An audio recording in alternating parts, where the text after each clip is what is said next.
Ketua Umum Partai Gerindra Prabowo Subianto minta Ketua Umum PKB Muhaimin Iskandar tak meninggalkan koalisi yang telah dibangun. Prabowo menegaskan dirinya bersama Partai Gerindra telah nyaman berkoalisi dengan Caimin dan PKB. Hal ini diungkap Prabowo saat menghadiri milad ke-25 PBB di kawasan Serpong, Tangerang, Banten kemarin. Mengherankan bahwa kok kalau saya di tengah PBB saya merasa nyaman, saudara sekalian. Itu kalau saya di PBB, kalau saya di tengah PKB saya merasa nyaman juga.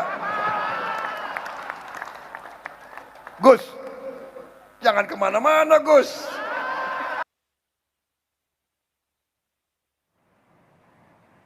Terkait pernyataan Prabowo untuk tidak meninggalkannya, Caimin mengaku tak akan pergi meninggalkan koalisi bersama Partai Gerindra. Caimin menegaskan hingga kini PKB masih berkoalisi dengan Partai Gerindra meski ada tawaran dari koalisi lain.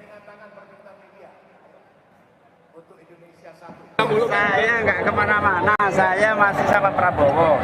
Oh, berarti belum ada keputusan untuk pindah koalisi ya Gus ya? Apa? Belum ada keputusan pindah koalisi ya Gus? Tidak akan pindah koalisi ya Gus?